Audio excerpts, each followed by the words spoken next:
Greetings, my... Oh, kind of falling down a little bit. I'm trying not to hold this thing with my hand right now. There we go. Anyways, as I was saying before I was so rudely interrupted by gravity.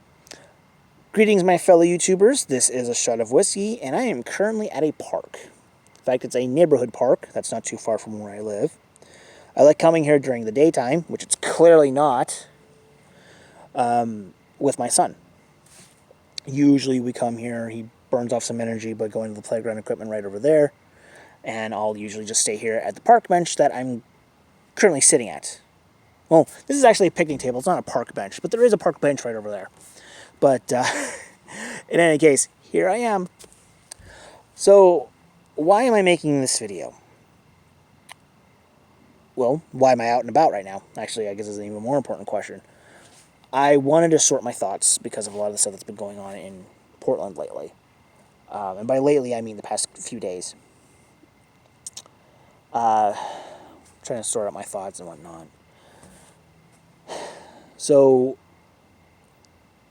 okay, let me tell you about how I learned about what this story is. So, last night, I'm on the computer, I think it was on YouTube, watching videos or something like that, I don't know. My mom decides to come in to give me some news. She was letting me know that Joey Gibson from Patriot Prayer was shot and murdered. And now, hold on your comments. I'll get to that in a little bit. So, she's crying.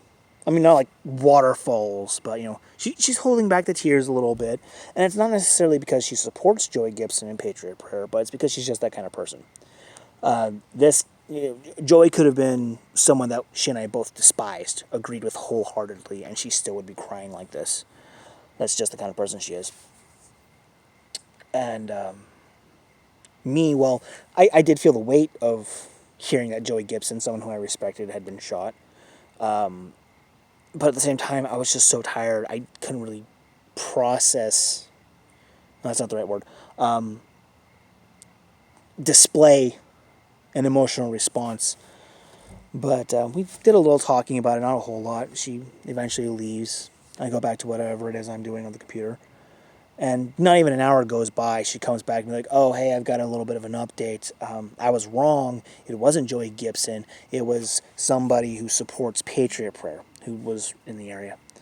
I'm like, okay, do you know what his name was? No, I didn't get that. So, that's how I learned about the situation. Today comes along, and I get a lot more info, which definitely makes sense when you think about it. So, most of what I got was from Twitter. The guy's name, Jay Bishop. One source that I had found said that Jay Bishop was more like an alias, and his actual name was Aaron Danielson. But in any case, President Trump actually sent out a message of support to this guy and his family by saying something like "Rest in peace, Jay," or something like that. But I also found out that some people that I actually knew this guy. One of them is a guy who goes to church with my mom. He's one of the few people at my mom's church that I actually genuinely like. But then again, he's one of the few people at the church that I've actually had genuine conversations with too. So who knows? It might be possible that I'll love everybody there, but I'm not really social when I'm there. Of course, it's also been a long time since I've been there. I think the last time I attended a service was in February. The other person is someone who one of my sisters was really good friends with back when they were kids and teenagers. I don't know if they're still friends or not, but they used to be. I mean, hell, they were practically like sisters, which is how I know her so well, or did know her so well. Hang on a second. Little back pop there. But, so yeah, I know two people who knew this guy, and they both said that he was a saint. Now, the thing with that, though, is I'm sure that people who knew the guy in Wisconsin, some of them, probably had similar feelings about the guy. So, calling him a saint doesn't really mean diddly squat. But then again, the guy in Wisconsin also had a criminal record, he had a warrant out for his arrest, whereas, as far as I know, Jay Bishop doesn't have jack. So, and the reason why he got shot was just because he was wearing a MAGA hat. Whereas the guy in Wisconsin got shot because he may or may not have been about ready to kill some cops. I mean, there's video footage showing that he was definitely trying to fight them. He definitely wasn't an innocent man at that particular moment.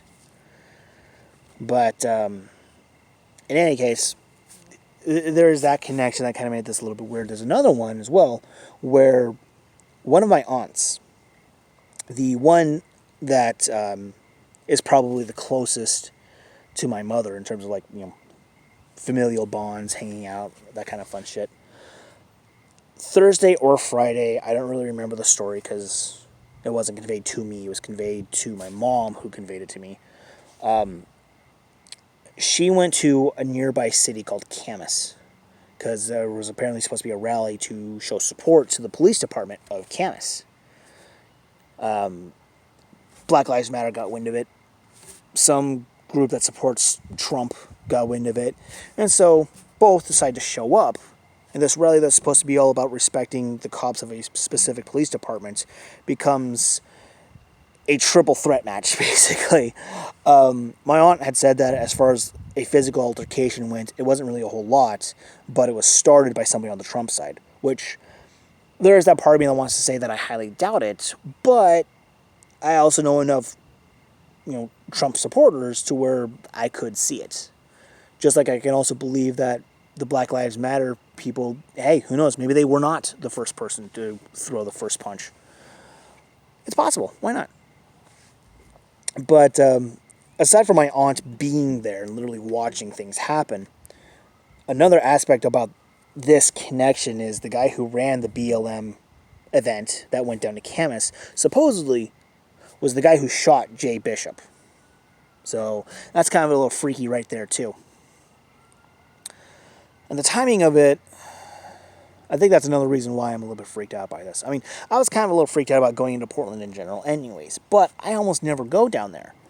Usually if I do, it's because my ex has my son over for, visitations or whatnot.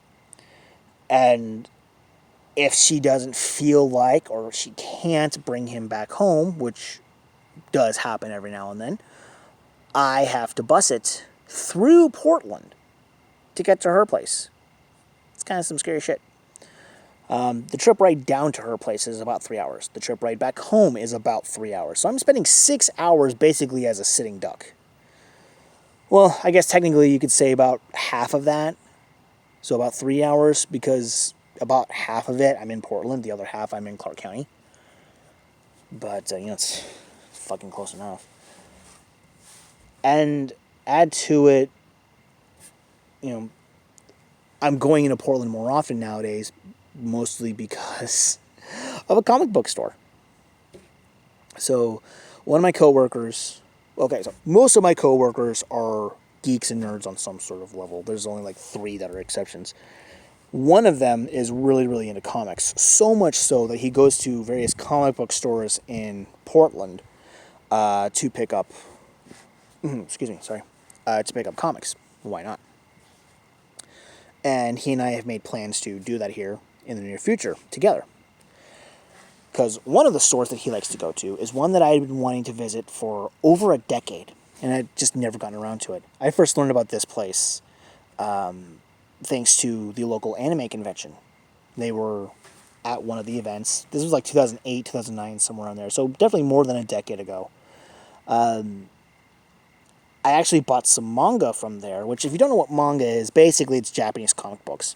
I don't know if, from the perspective of Japan, if the term manga applies to comic books in general. I do know that from their perspective that is the case with anime, but I don't know. But in any case, I got some manga from their table that was associated with an anime that I really liked, but it was also one of those to where it's confusing as fuck if you only watch the anime. I mean, you get the basic storyline of what goes on, but not a whole lot. I mean, it definitely leaves you with a lot of questions. I mean, I watched the show like 8 times. Still have questions, things that I don't fucking understand. And I really think that this show was one of those where they basically only come out with a few here and there to add to or to animate a story that already exists in the manga for the sake of the Japanese audience. I mean, this stuff came out during the 90s, back when the whole globalized fan base for anime. It hadn't really taken off quite yet. So I don't really think that the Japanese companies were thinking about ignorant Americans like me when they were making this anime. I think they were doing it solely for the Japanese audience, which makes sense. It really does. But I wanted to go back to this place because they had this manga. Now, here it is, more than 10 years later. I was pretty sure that they weren't going to have it. Sure enough, they didn't. I went there last week. Sorry, I probably should clarify this. I went there last week as an agreed upon midway point between my ex's house and my house. Mostly because I also wanted to show it off, and be like, hey, found this cool comic book store. They got a pretty neat setup. I mean, which it is. It's a pretty neat place. But I figured it'd be a good, somewhat midway-ish point, and then we can go back home. And now that the shooting has happened, there's a part of me that doesn't want to go there. Because, I'm sorry, I think my life is more valuable than a $35 manga collection from one of my favorite horror animators. Or horror artists, I guess I should say. He doesn't really animate. But, oh god, this book just looks fucking amazing. But in any case, obviously I value my life more than this book. But, I don't really think the reasons to be afraid are going to be that high. Because, for starters, almost my entire time of being in Portland, we're going to be in my friend's car. And I seriously doubt that there's going to be much of an issue there. There's also the fact that not too many people know who I am. And what I mean by that is, I'm obviously not a local celebrity. I mean, look at how many subscribers I have. As far as I know, I still don't even have 160. Even still, with the whole convention thing, I mean, there are some people who know who I am through that, but most of them probably wouldn't be like, oh yes, I recognize you, I know exactly who you are and who you support, so I'm going to shoot you, bang, you're dead. I seriously doubt that's going to happen, but you never know. Some of these lefties are wackadoos. And there's also the fact that it's taking place during the day. Just about all these violent outbursts, these riots, all these things, just about every single one of them takes place during night. Like, now. I wouldn't be surprised if right now, as I speak, somebody's getting their ass whooped or a building is being burnt. In fact, just a couple hours ago, well, maybe it was about an hour. I don't know. What time is it? Oh, yeah, I can't see the clock right now.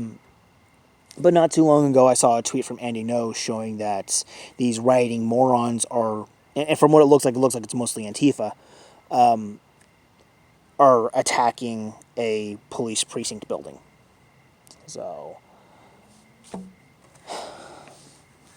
yeah. Kind of freaky shit, but it takes place during the night, usually. Which is another reason why I think that me going on a Wednesday during the daytime before work probably won't be quite so bad. So I think I'm going to be safe, especially if I don't wear Trump gear. In fact, I think what I'll do is I'll just wear something nerdy. In fact, I'm kind of wearing something right now. It doesn't look like you guys are going to be able to tell, but I'm wearing something associated with the convention, actually. So it probably won't be so bad. But, yeah, that's kind of the main reason why I made this video, is to kind of share that with you guys. The stuff that's been kind of weighing down on my mind lately, the entire reason why I took this walk. And to be entirely honest, making this video, I think, has kind of helped me sort this stuff out just a little bit more. There is a video that I wanted to make, another one where I read an article, but I think I'm going to wait for that for sometime later on this week. Probably tomorrow, probably Tuesday, I don't know. Although, actually, from your guys' perspective, Tuesday or Wednesday. But anyways, in the meantime, I'm going to go ahead and call it quits. And when I do make the next video, I'll see you guys then. Until then, everybody, peace out, be safe, and don't let the commies kill you.